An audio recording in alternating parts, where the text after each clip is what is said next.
A questão é a unidade, né? É trabalhar junto por um objetivo comum, que é a valorização de todos os trabalhos, de todas as trabalhadoras, e no nosso caso em especial da educação. Olá! Pela primeira vez na história, a Durgs Sindical compõe a diretoria da Central Única dos Trabalhadores do Rio Grande do Sul. A gestão 2023-2027 foi aclamada durante o 16º Encontro Estadual da CUT, Secult-RS, realizado nos dias 4 e 5 de agosto no Teatro Dante Baroni da Assembleia Legislativa em Porto Alegre.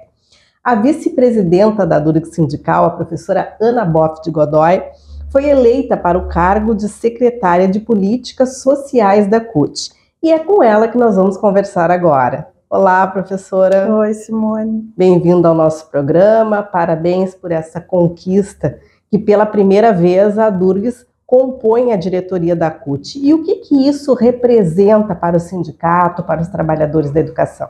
Então, desde 96 a Durgs é afiliada à CUT, né?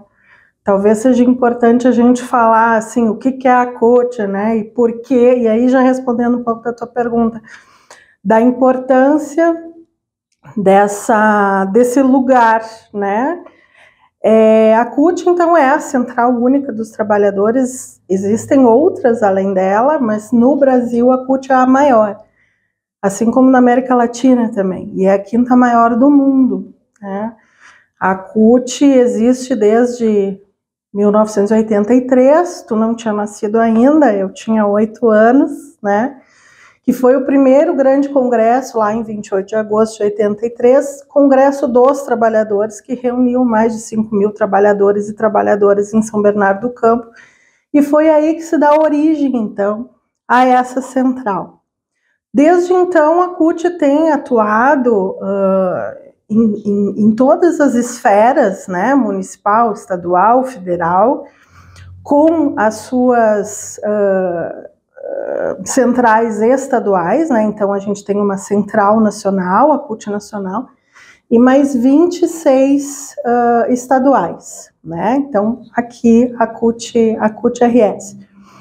E o objetivo da CUT é exatamente congregar sindicatos, federações, confederações classistas, né? Ou seja, que venham de diversas áreas, né, do mundo do trabalho. Então, professores, metalúrgicos, sapateiros, né, enfim, aeroviários, né, pessoal da saúde, de todos os níveis. Então, a CUT, ela congrega, né, os trabalhadores. Para tu ter uma ideia, a CUT regional aqui, a nossa CUT-RS, tem filiado a ela 45 sindicatos. A nacional tem pouco mais de 3.800 sindicatos. Se a gente for pensar em sujeitos, em indivíduos, dá 8 milhões de trabalhadores diretamente filiados, diretamente associados à CUT, e 24 milhões, mais ou menos, de trabalhadoras e trabalhadoras da base. O que é a base? Se a gente pensar aqui, né, a Durgs, nós temos mais ou menos 4.000 filiados. A nossa base de professores são os professores da URGS, da UFSPA, do IFRS e do IFSUL. Obviamente, nem todos os docentes dessas instituições de ensino são filiados à Durgs, mas eles estão na nossa base. Então, quando a gente conquista algo, um reajuste de salário, um benefício, enfim, isso repercute para a base também, né? Não só diretamente para os seus filiados. Os filiados têm alguns benefícios diretos, né? Mas essas resoluções trabalhistas, vamos dizer assim, elas repercutem para toda a base. Então, por que é importante que o nosso sindicato seja filiado à CUT, como é desde 96, como falei? Porque todas essas negociações coletivas, quem está lá na frente é a CUT, né? Então, ter um assento na diretoria da CUT significa estar mais perto, né, da possibilidade decisória e de conduzir, né, os processos todos que envolvem a central, né, a partir das suas estaduais, de uma maneira com uma visão, né, um pouco mais próxima daquilo que o nosso sindicato representa. Como a gente tem trabalhadores de todas as áreas, como já falei aqui, ter esse olhar sobre a educação, no nosso caso, educação superior, né, e EBTT, é fundamental, porque não tinha isso ainda, né? Então, a gente tem uma representação importante do Simpro, RS, que são dos professores do ensino privado, o Amarildo Sense, presidente, agora reconduzido, é deste sindicato, então ele tem um olhar muito a partir desse lugar, né? A gente tem na diretoria ainda a Vitalina, né, que é secretária-geral, também foi reconduzida. Ela representa os educadores municipários. A gente teve há pouquíssimo tempo o retorno do CEPERS, a CUT, né, depois de mais de 8 anos afastado, eles voltaram, então agora a gente vai ter o olhar também da educação estadual. A Helenir, presidente do CEPERS, entra para compor, né, essa nova diretoria também, e o que faltava era a gente, né, os professores do ensino superior federal. Então, realmente é uma grande conquista, né, esse lugar na diretoria estadual, e agora a gente está batalhando para conseguir um lugar via PROIFES, né, que é a nossa federação, na executiva nacional também. E na sua avaliação, professora Ana, como foi esse 16º Secult nesta conjuntura que vivemos atualmente com o governo Lula e todos esses desdobramentos e a questão do Congresso Nacional também não ser aquele Congresso que se esperava que votasse, né, a favor das nossas pautas referentes à educação pública? Uhum. Eu acho que o que esse congresso da CUT aqui no Rio Grande do Sul e os outros, né, dos outros estados têm mostrado basicamente duas coisas. Um desejo realmente unitário, né, de trabalhar junto. Tanto que o que se apresentou foi uma chapa de composição, né, não teve disputa entre as chapas, né, se procurou congregar na chapa apresentada, né, trabalhadores, né, enfim, sindicalistas de várias áreas, né. Então, vejo que esse é um desejo meio geral, assim, né, não, vamos unir as forças, né, porque é disso que a gente precisa, né, aquela coisa, se correr o bicho pega, se ficar o bicho come, mas se juntar o bicho some, né, então vamos juntar. Eu acho que essa é um pouco, assim, da ideia do que representou, né. Então, nesse sentido, foi um congresso muito harmonioso, apesar de serem apresentadas ideias distintas, nenhuma era divergente, todas eram convergentes, né, para o mesmo propósito, para um mesmo objetivo. E um deles é e aí a segunda coisa, né, o segundo ponto que eu acho que se destaca é exatamente a gente saber que o Congresso que se apresenta, apesar do governo, né, do executivo que está à frente, seja mais alinhado, vamos dizer assim, com aquilo que nós acreditamos, né, em termos de valorização do trabalho, do próprio trabalhador, né, das conquistas sociais, etc. O legislativo que se impõe, ele é ainda, né, majoritariamente de direita, né, o tal do centrão que a gente fala é um centrão que pende para onde pendem os benefícios para eles, né. Então está muito claro, isso ficou muito claro no Congresso, e acho que está muito claro para todos os dirigentes sindicais, algo que o próprio Lula, quando era ainda, né, dirigente sindical, falou, né? Político faz política e o sindicato sindicateia, disse ele lá daquela forma, né? Então, assim, a gente não pode achar que porque temos o governo Lula está tudo garantido. Não, não está. Até porque é um governo de coalizão ampla, com uma ampla participação da direita no governo, né? As próprias políticas educacionais que estão se apresentando, a gente percebe que tem uma forte tendência, inclusive, à educação privada, né? A beneficiar a educação privada. Então, a gente não pode, obviamente, concordar com isso, compactuar com isso, né? Então, vamos nos colocar no lugar que nos cabe, né? Que é o de sindicatear, né? Que é o de lutar pelos direitos, né, dos trabalhadores que sofreram um grande retrocesso nos últimos tempos, né? Então, agora a gente está aí com a PEC 32 de novo à espreita, né?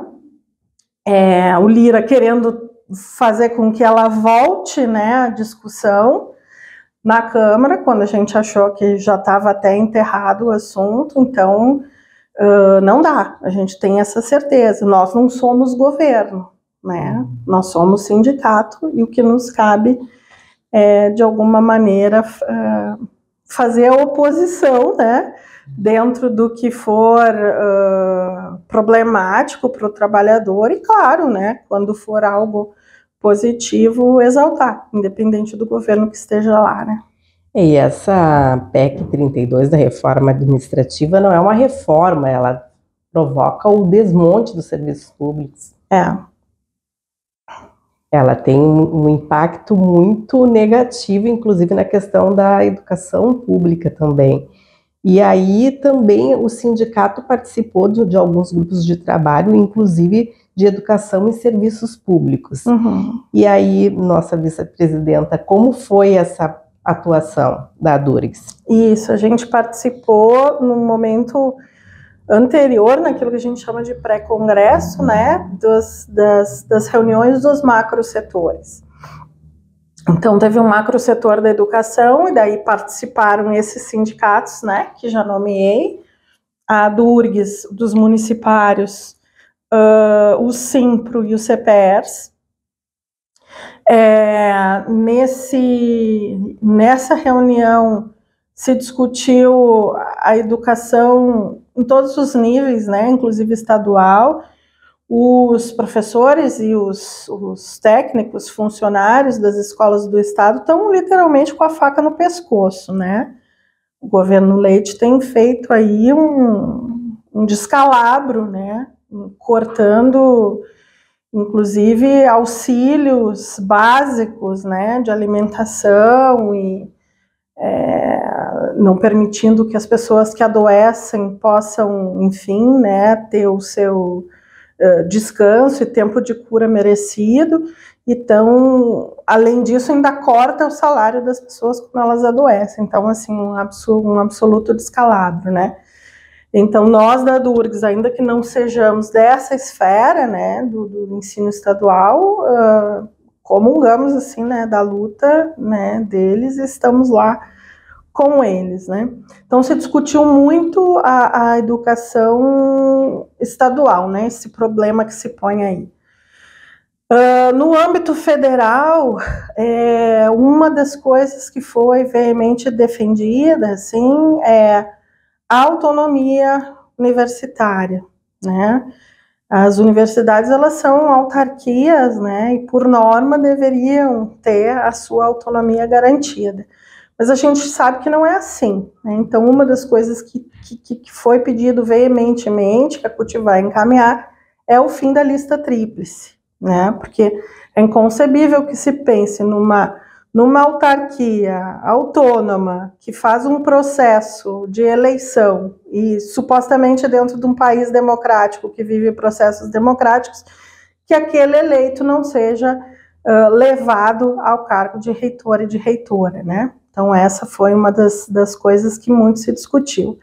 Assim como o retorno, né, de projetos, de programas, melhor dizendo, importantes do governo federal, como aqueles relativos à extensão, né, os benefícios de permanência dos estudantes, porque temos visto desde a pandemia uma evasão muito grande das universidades, né?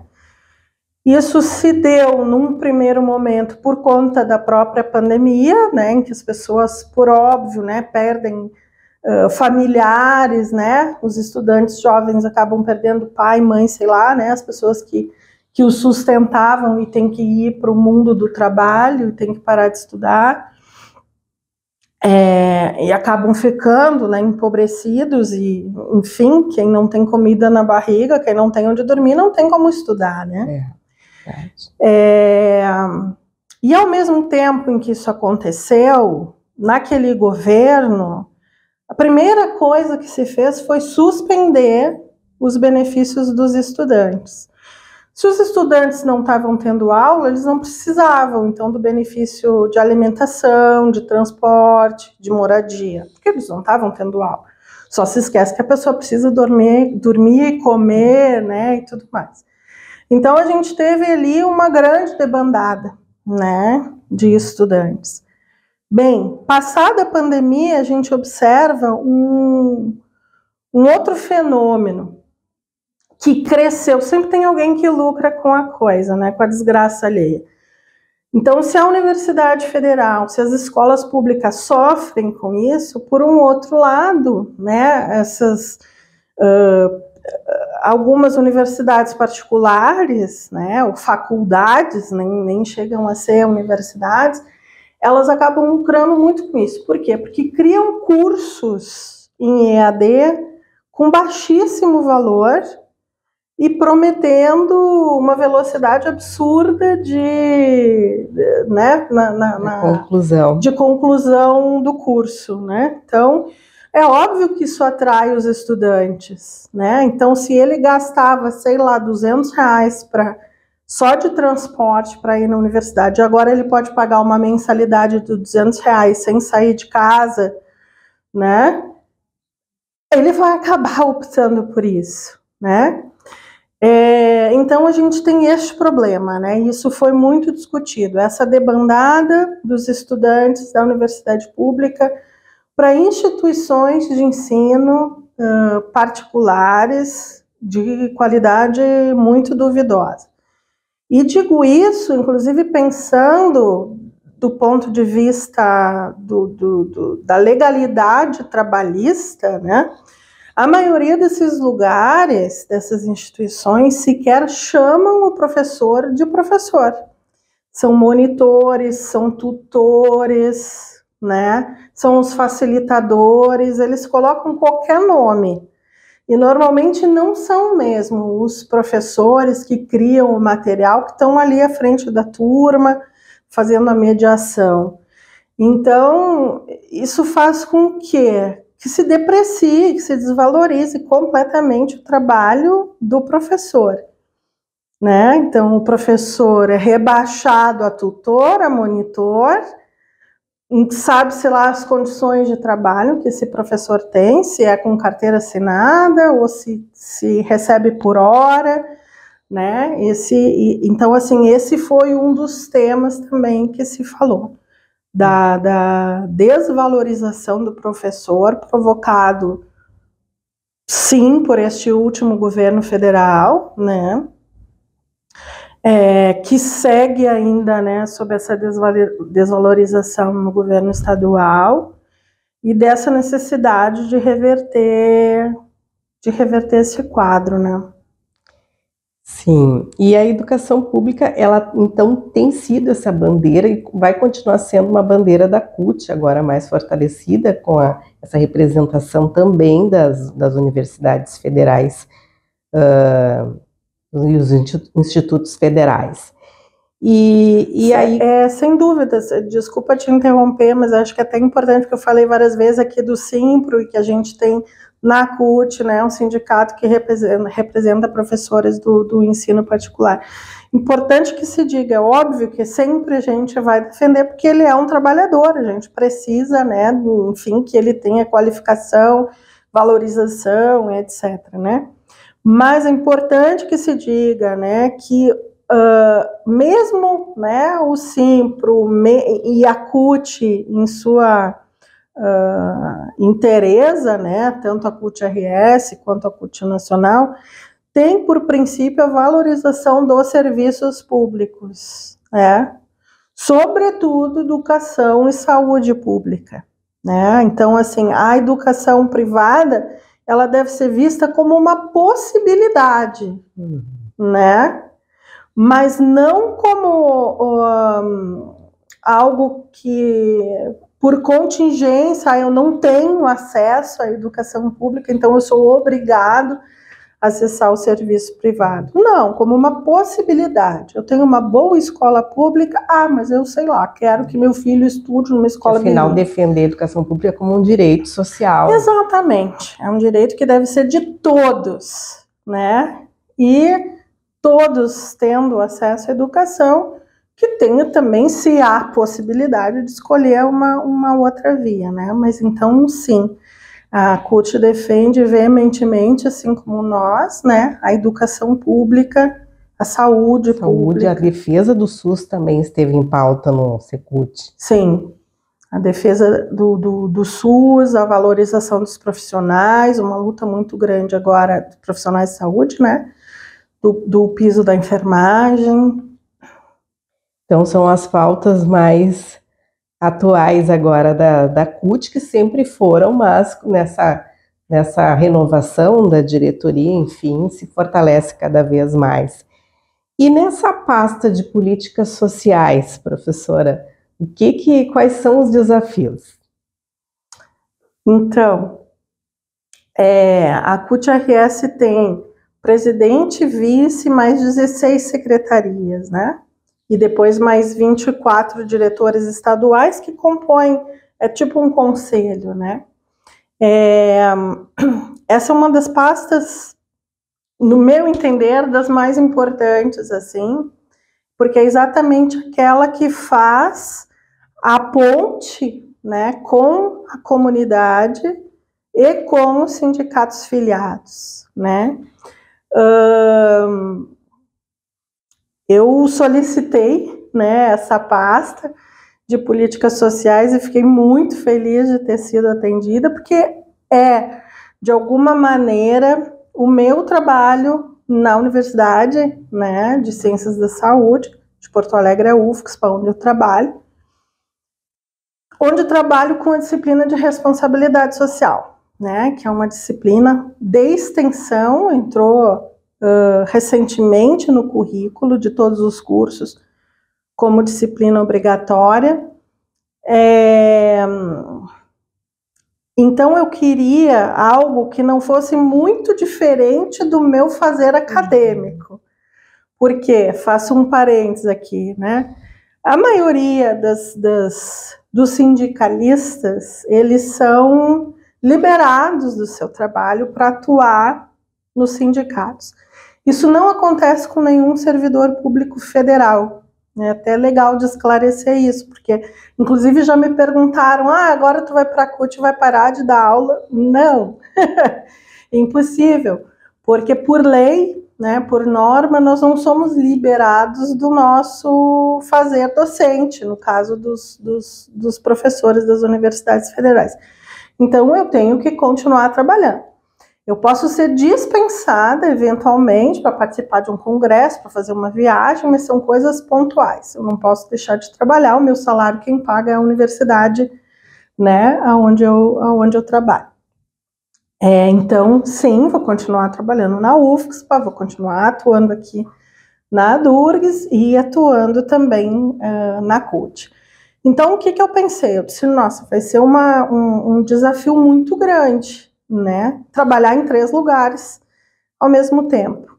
Então, né, solicitei ali, se fosse possível, essa pasta, porque daí eu podia dar continuidade ao que eu já faço na universidade, levar a universidade para dentro dos diálogos com a sociedade, né?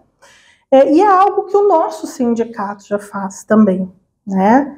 Essa pasta, ela abraça um dos grandes projetos da CUT-RS, que é o CUT com Comunidade, que inclusive está indo agora para o Congresso Nacional, para a CONCUT, como um exemplo a ser seguido pelas as demais CUTs estaduais.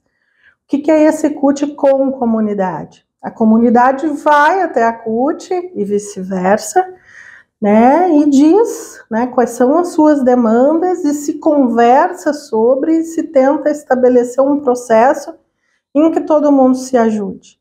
Então, nessa aqui na CUT-RS já tem, por exemplo, 30 cozinhas comunitárias, né? Os líderes, né, vamos dizer assim, das suas comunidades conseguem criar, né, gerir essas cozinhas comunitárias com a ajuda, né, da CUT. A Durgues, inclusive, participa desse projeto de várias formas. Uma delas é doando 200 cestas, né, mensalmente. Então são 50 cestas por semana, né, que nós compramos. Importante dizer, não compramos do supermercado embalados, compramos do pequeno agricultor, agricultura familiar, né, orgânica. Então a gente beneficia também esse setor. E a CUT leva para essas comunidades, né? Então, tem várias ideias aí surgindo, inclusive de integrar os alunos, né, que fazem essas disciplinas e projetos de extensão às comunidades que são, de alguma maneira, assistidas pela CUT e pelo nosso sindicato, né? Então, acho que vai ser um desafio gostoso. Gostoso. Assim. E o próprio Amarildo, o presidente da CUT, foi reconduzido, ele trabalha bastante essa parceria do projeto CUT com a comunidade, a parceria com a Durgues Sindical. Uhum. E esse projeto, ele tem várias fases, inclusive, também tem uma ideia, até nós entrevistamos no ano passado, não sei se foi ano passado, foi nos programas anteriores, que havia uma possibilidade também de trabalhar a educação nesse projeto CUT com a comunidade. Uhum. De repente o ensino, não sei como é que vai funcionar, mas isso vai seguir, professora? Sim, bom, eu ainda estou me apropriando, né, dos processos todos, mas sim, a CUT tem, por natureza, a formação como algo muito importante, né? Não só a formação sindical, mas a formação de cidadãos e cidadãs, né? Da cidadania. A pasta de formação, junto com a pasta de políticas sociais, né, conseguiu, no ano passado, na gestão passada ainda, proporcionar esse curso, né, de formação para os candidatos a conselheiros tutelares. Então, assim, é algo realmente muito importante que diz respeito diretamente à cidadania. Já falamos sobre essa educação direta. Aí tem alguns entraves, né? A CUT não pode substituir a escola. Tem as escolas regulares, tem o EJA, isso não se pode fazer. Mas o que se pode fazer e o que já se faz é atuar, por exemplo, em cursinhos, para que a pessoa possa fazer Enem, né? Em cursos profissionalizantes, né? Que deem, enfim, que proporcionem algum tipo de atividade que gere uma renda, né? Para uma determinada comunidade, isso sim. Só que a gente precisa contar também com os educadores sociais, né? E esse é um trabalho voluntário, quer dizer, então não é tão simples, né? Precisa aí se constituir um time de pessoas que tenham disposição e disponibilidade, né, seja de tempo quanto, enfim, disponibilidade anímica, né, de estar lá fazendo um trabalho voluntário. Então, mas é algo, sim, que tá aí na mira da CUT, do trabalho da CUT. Que bom, então a expectativa é grande, nós agradecemos a sua participação aqui no nosso programa e também desejamos muito sucesso frente a essa pasta de políticas sociais da CUT-RS. Então, o espaço fica com você, professora. Obrigada, Simone. Não, acho que é isso. Agradecer, chamar sempre, né? Falar um pouquinho, acho, né? Da importância de ser filiado, né? Ao sindicato. E, por tabela do sindicato, ser filiado à CUT, né? Hoje em dia a gente está enfrentando esse desprestígio também dos sindicatos, né? Mas é muito importante que as pessoas se atentem, né, para os benefícios não só individuais, né, que é ter um plano de saúde, ter acesso, sei lá, mais barato a um cinema, ou como, né, no dia de hoje aqui a gente vai ter uma atividade cultural gratuita, mas é esse benefício coletivo, né? É a luta coletiva que constrói. Então a gente conseguiu licença maternidade, quem conseguiu foram os sindicatos, né? A CUT esteve à frente dessa luta, né? Então, todas as negociações, enfim. Então, na verdade, só usar esses minutos finais para chamar ainda quem não é filiado, que se filie, que participe junto, né? Porque a questão é a unidade, né? É trabalhar junto por um objetivo comum, que é a valorização de todos os trabalhos, de todas as trabalhadoras, e no nosso caso em especial da educação.